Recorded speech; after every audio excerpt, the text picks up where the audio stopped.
This time, we will take a closer look at Nippon Kempo, a martial art that is sometimes described as Japan's first mixed martial art, MMA, focusing primarily on writings left by its founder.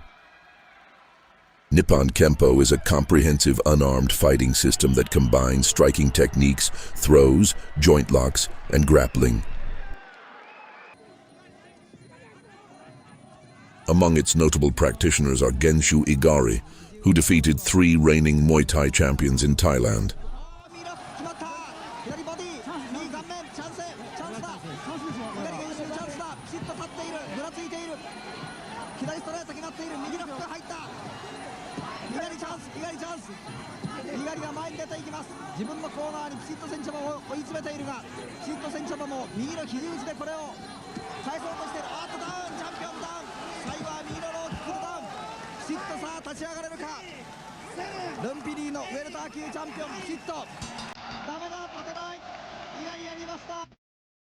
And Jiro Watanabe, a former WBA and WBC World Super Flyweight boxing champion who placed 4th at the Nippon Kempo World Championships.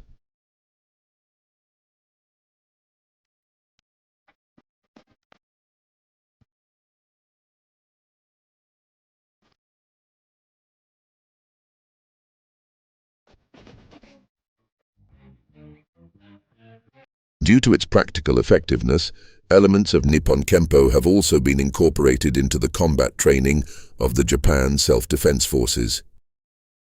One detail that personally surprised me was finding a reference to a technique called Hadouken in the founder's writings, a term familiar to many through a certain famous video game series. But before exploring that, let us first examine the life of the man who created Nippon Kempo. The founder of Nippon Kempo, Muneomi Sawayama, was born in Nara Prefecture in 1906. His birth name was Masaru Sawayama. As a child, he was physically frail, but during his school years he became determined to overcome his weakness and devoted himself to strength training and judo. At a time when modern strength training methods were still in their infancy and few martial artists incorporated serious weight training into their practice, the physique Sawayama developed demonstrates just how dedicated he was to the pursuit of martial arts. He studied judo intensively and eventually attained the rank of 5th Dan. However, he became dissatisfied with the absence of striking techniques in judo. Seeking a more complete and realistic fighting system, Sawayama turned to karate. He is said to have studied under Kenwa Mabuni, who would later found Shitoryu Karate, as well as Chojun Miyagi, the founder of Goju Ryu. Whether he directly received instruction from Miyagi remains a matter of debate, but while attending Kansai University, Sawayama established a karate research club and worked actively to study and promote the art. At the time, however, karate training focused heavily on kata, and opportunities for free practical sparring were limited. Having experienced the value of randori through judo, Sawayama sought a more realistic and functional approach to combat training and found the existing methods unsatisfactory. As a result, he began developing his own sparring systems, including pre-arranged sparring and free sparring methods. After graduating from university, he founded the Dai Nippon Kempo Association in Osaka and embarked on the creation of a new martial art. During the early Showa period, training was conducted on the grounds of Tarumi Shrine in Suita, Osaka Prefecture. Practitioners wore protective equipment, allowing them to deliver both strikes and grappling techniques with full force while maintaining a reasonable level of safety. This approach was revolutionary for its time and eventually evolved into a competitive sport. Nippon Kempo gained particular popularity among university students and gradually spread throughout Japan. Following World War II, Nippon Kempo is said to have influenced the development of hand-to-hand combat training within the Japan Self-Defense Forces.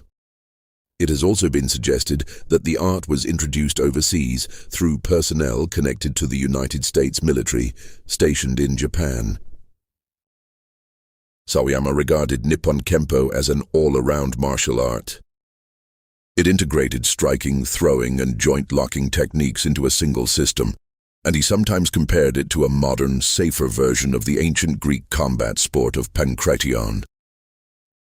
As a result, he was relatively open to adopting effective techniques from other martial arts and combat sports.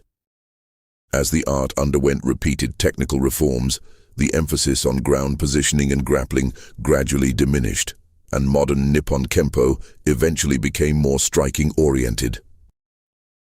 However, in its earlier form, it could arguably be considered one of the martial arts systems most closely resembling what is now known as MMA.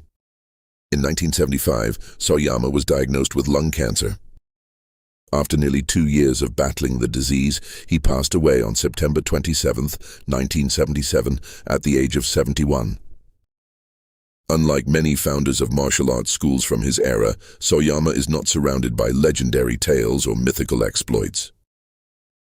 Instead, he is remembered as a practical and realistic individual who overcame physical frailty while pursuing his ideal vision of martial arts. He is highly regarded for combining the strengths of existing martial arts into a new competitive system, and for demonstrating the effectiveness of his methods through success in kickboxing and boxing.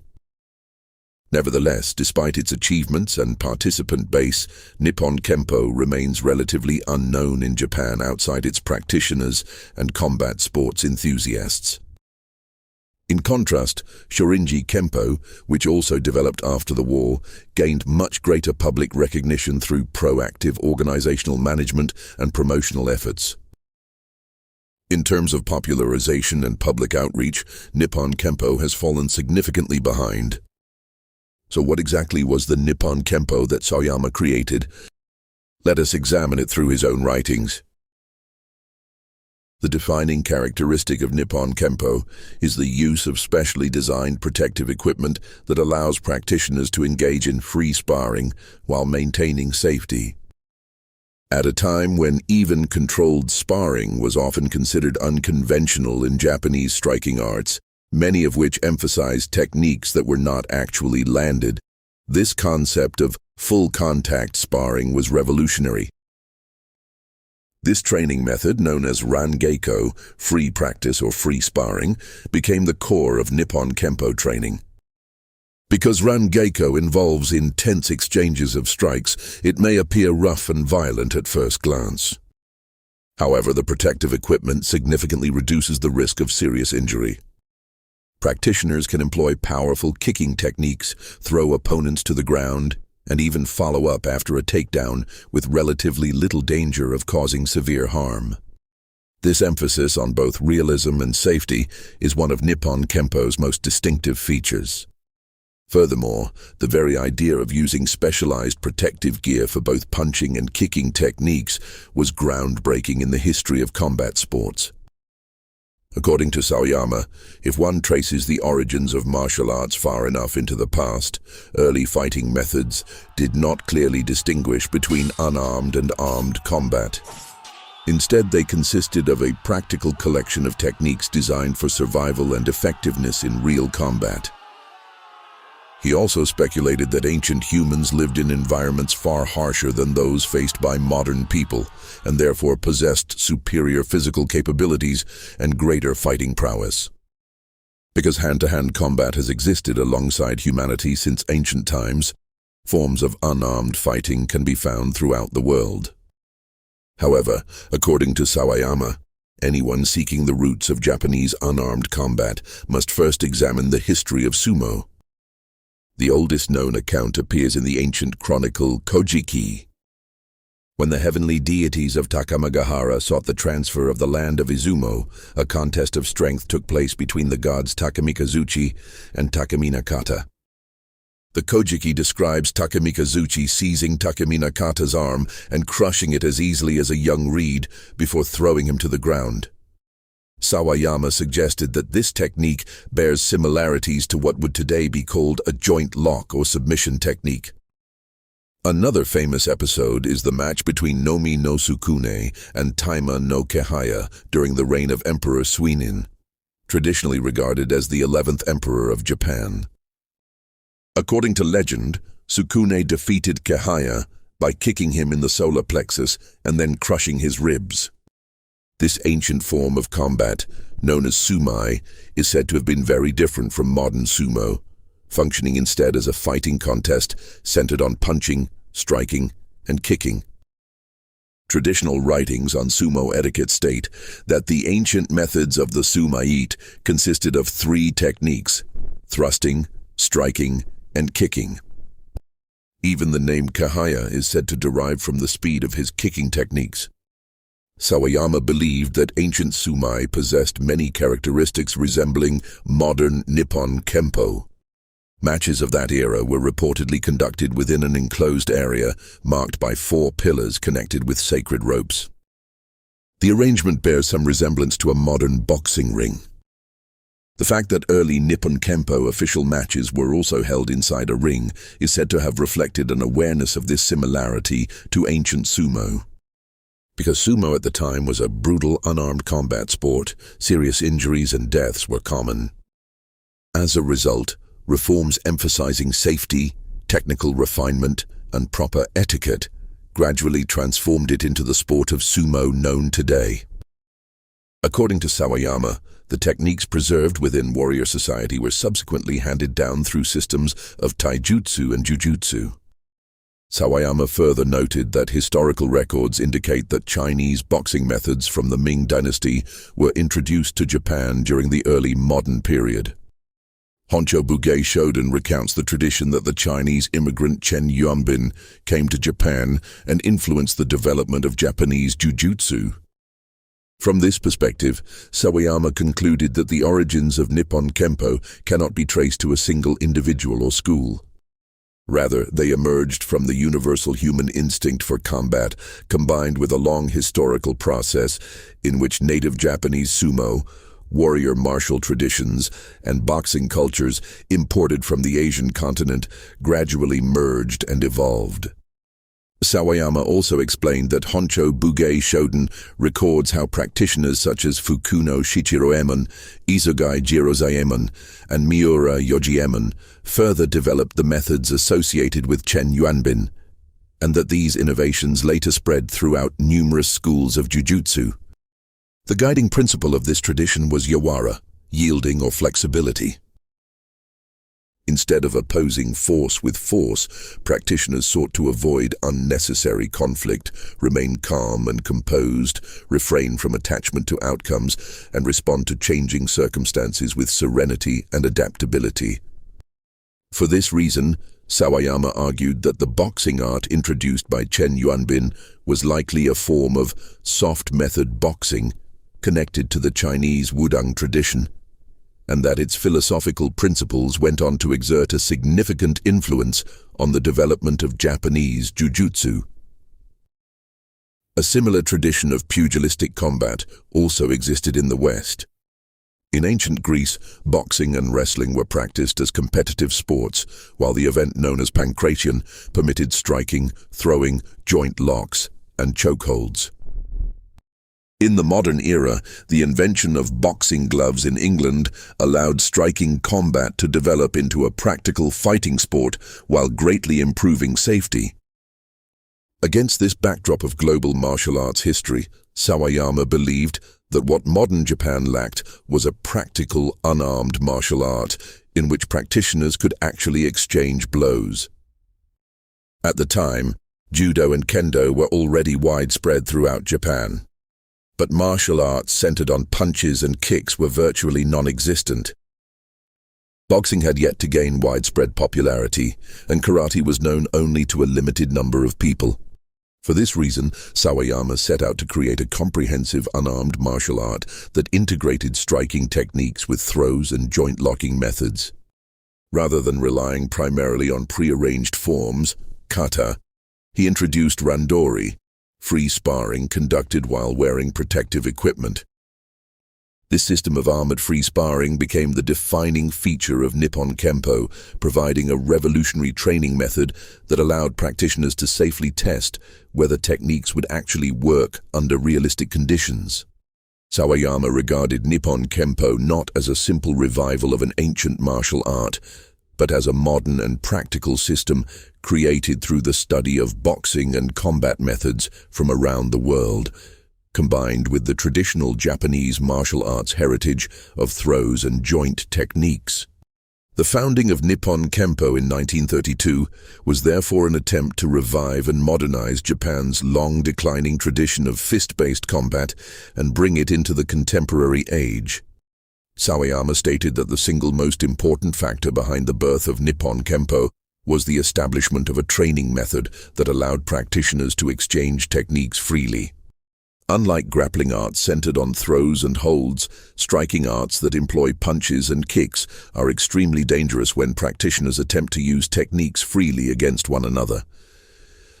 For this reason, traditional boxing and fist-fighting systems had historically relied heavily on solo training and the practice of prearranged forms, kata. While Sawayama acknowledged the value of forms and individual practice, he believed that exclusive reliance on them risked producing techniques that had lost their practical effectiveness and had become little more than aesthetically pleasing movements. In his view, genuine fighting ability could only be developed through training that involved unrestricted attack and defense against a resisting opponent. With this goal in mind, Sawayama and fellow practitioners, including Hiroshi Yamada, who would later attain the rank of 9th Dan in Nippon Kempo, began researching more realistic training methods. At that time, protective equipment had not yet been developed, so techniques were practiced through karauchi, empty strikes, in which attacks were stopped just short of contact. They devised 3 forms of training: Yakusoku Kumite, prearranged sparring; Jiu Kumite, free sparring; and Shinken Kumite, serious combat sparring. In Yakusoku Kumite, techniques and target areas were agreed upon beforehand. But unlike fixed kata, emphasis was placed on the continuous flow of attack and defense. Jiu Kumite allowed unrestricted exchanges and was intended to cultivate the ability to respond to an opponent's attack at the proper moment. Shinken Kumite sought to recreate the tension of actual combat. Although padding is worn, practitioners attack and defend with full commitment. Over time, the distinction between free sparring and serious combat sparring gradually diminished, and the two methods eventually merged. Research into these training systems continued within organizations such as the Kansai University Kempo Research Society. Then, in 1932, approximately 100 like-minded practitioners gathered and officially gave their new martial art the name Nippon Kempo. Sawayama became its first president, marking the formal establishment of the art. Even so, Sawayama recognized the limitations of non-contact training. To achieve truly practical combat practice, a system was needed in which strikes could actually land on an opponent. For this reason, he began developing protective equipment in 1934. The first equipment was entirely handmade. Face guards and groin protectors were fashioned from wire, while canvas stuffed with cotton was used to create protective gear for the head and torso. Repeated experiments were conducted on the hillside behind Tarumi Shrine, where the equipment was continually tested and improved. Once workable prototypes had been created, professional craftsmen were commissioned to manufacture more refined versions. The completion of this protective equipment made it possible for the first time to engage in unrestricted exchanges of full-power punches and kicks. It also allowed practitioners to train safely in throws, grappling techniques, groundwork, and even attacks against a downed opponent. Sawayama took pride in the fact that at the time, the concept of wearing protective equipment and engaging in full-contact free sparring in a striking martial art was virtually unprecedented anywhere in the world.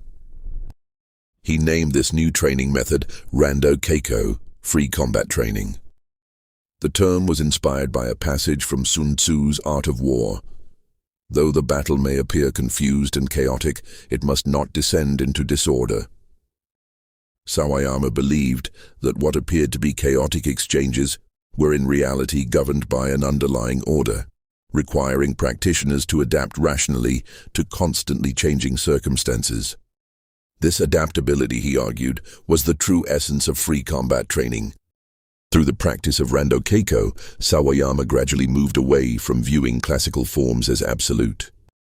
He did not reject kata altogether, but found that many traditional movements failed to function effectively when tested in unrestricted sparring.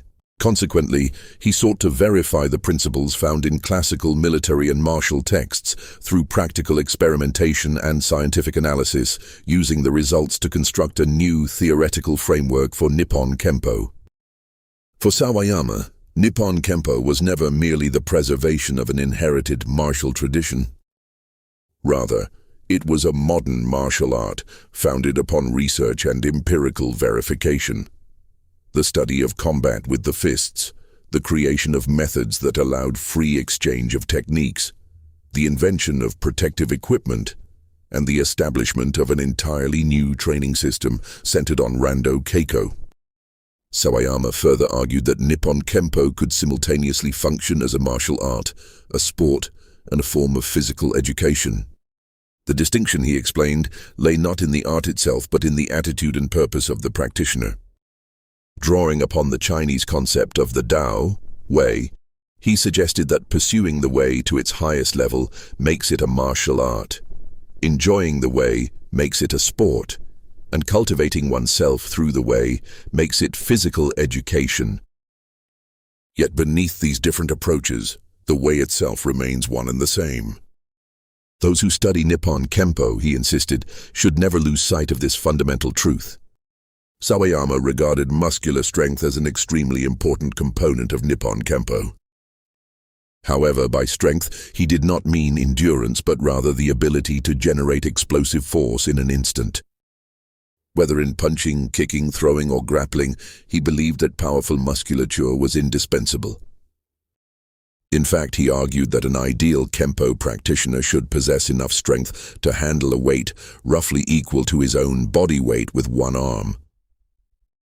According to Sawayama, muscular strength is proportional to the size of a muscle's cross-sectional area. Consequently, increasing strength requires increasing muscle mass.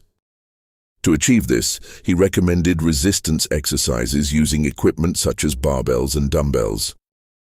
He further explained that muscles cease to develop if subjected only to the same level of resistance, making it necessary to increase training loads progressively over time. This concept closely resembles what is now known as progressive overload. Sawayama also cited the research of sports physiologist Toshihiro Ishiko to argue that strength development does not necessarily require long hours of training. Exercises performed at approximately 2/3 of one's maximum strength were, in his view, sufficient to stimulate muscular growth, and using significantly greater intensity did not necessarily produce proportionally greater results. He further noted that the cumulative time during which a person actually exerts maximal force in a day may amount to only a few seconds, yet still produce meaningful gains. Exhausting oneself through endless training, therefore, was not the key to becoming stronger. In this way, Sawayama's theory of strength training was based on the premise that muscular power is essential to combat sports, while emphasizing the efficient development of strength through scientific principles rather than excessive or indiscriminate exercise. For a martial artist of the pre-war and post-war periods, this was a remarkably forward-thinking approach to physical training and became one of the theoretical foundations supporting the practicality of Nippon Kempo. Another distinctive characteristic of Nippon Kempo is its system of etiquette and formal conduct. Sawayama viewed etiquette not as a mere collection of formal manners, but as an important discipline expressing both the spiritual and physical dimensions of martial training. According to Sawayama, the distinctive Nippon Kempo kneeling bow, known as kirei, carries two fundamental meanings. First, by assuming a lowered posture, the practitioner expresses humility and demonstrates respect and gratitude toward a training partner or opponent. Since one's technical development depends upon the cooperation of others, practitioners should begin training with a spirit of appreciation and conclude it with gratitude, both of which are expressed through the act of bowing. Second, the posture itself possesses a symbolic connection to life. Sawayama believed that living beings begin in a contracted state, pass through a period of growth and activity, and eventually return to their original condition. Training sessions and matches likewise constitute a form of life activity, and their beginning and end are represented through this contracted posture. He further observed that before explosive physical action, the body naturally compresses itself. Sumo wrestlers at the shikiri line and sprinters at the starting blocks both assume similar positions. For this reason, he argued that the kneeling bow is not only symbolically meaningful, but also psychologically and physiologically appropriate preparation for combat. Sawayama also stressed that proper etiquette should not be confined to the dojo. Practitioners should show respect not only toward instructors and senior students, but also toward fellow members, conducting themselves with dignity and restraint at all times. In everyday life as well, he encouraged humility, courtesy, and consideration for others, while warning against arrogance and boorish behavior. Furthermore, Nippon Kempo requires practitioners to bow toward the upper seat of the dojo when entering or leaving.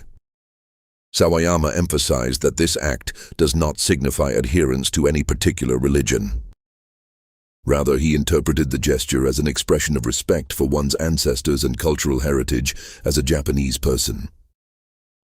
At the same time, it serves as a reminder of the sacred character of the dojo as a place of self-cultivation and as an expression of respect toward instructors, senior practitioners, and fellow students.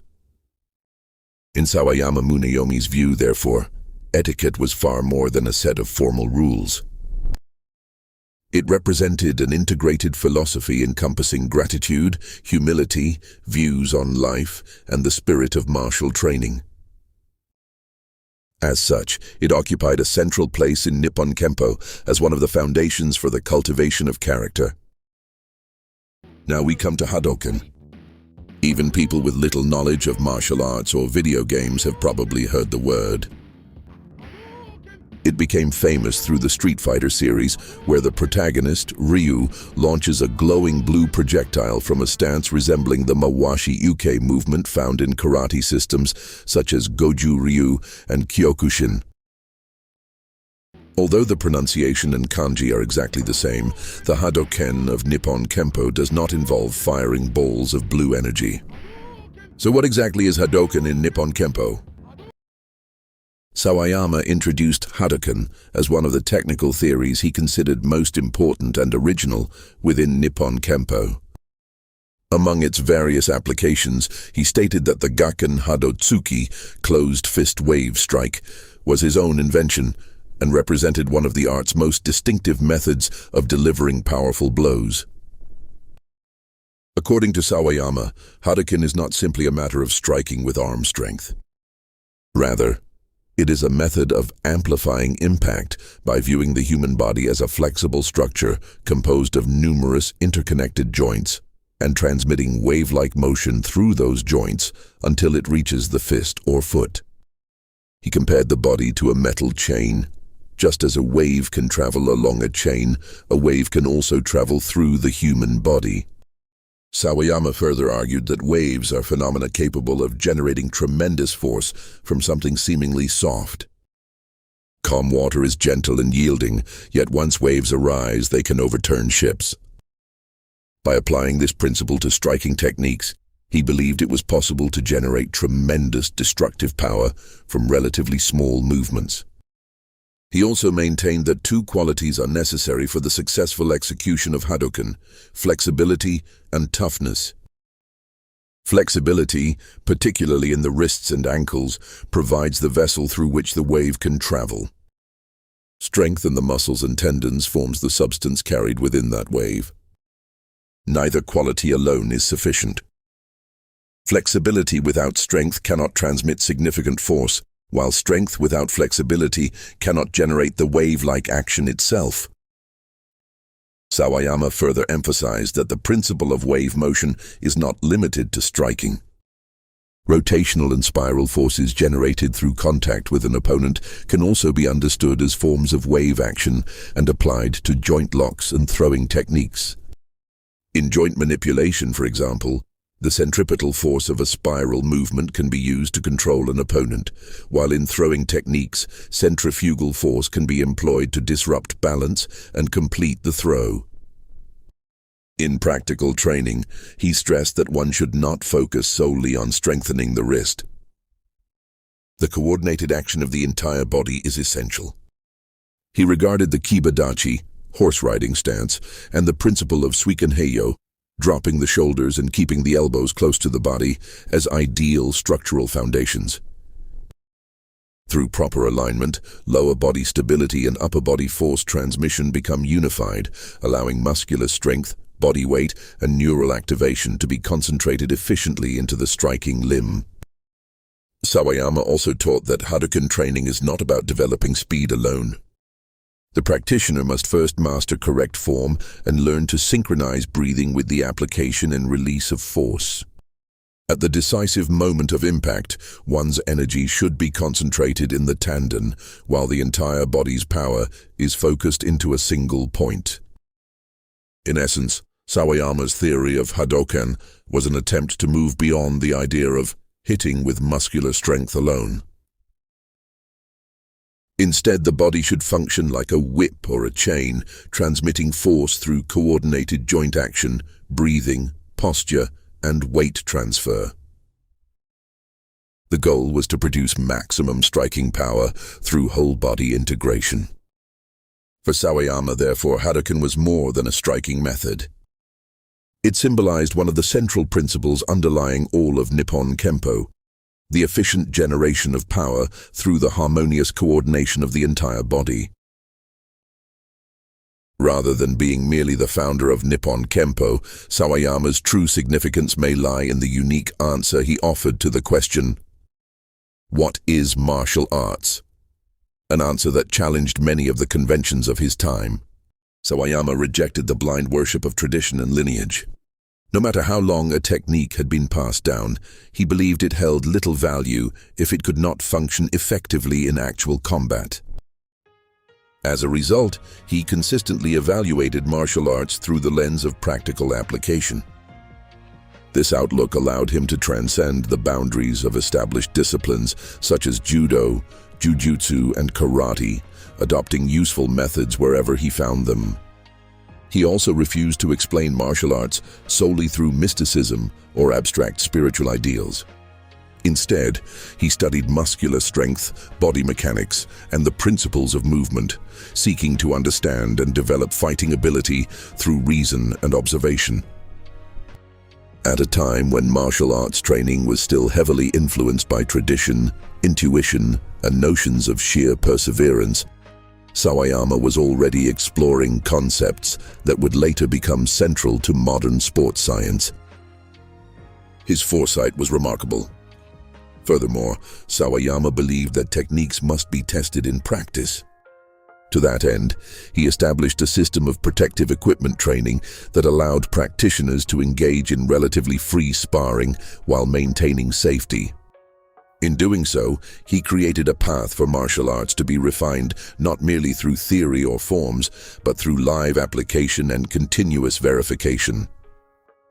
This philosophy anticipated many developments that would later emerge in full-contact karate, mixed martial arts, and the practical combat systems used by military and law enforcement organizations. Through these innovations, Sawayama left a lasting mark on the modernization of Japanese martial arts.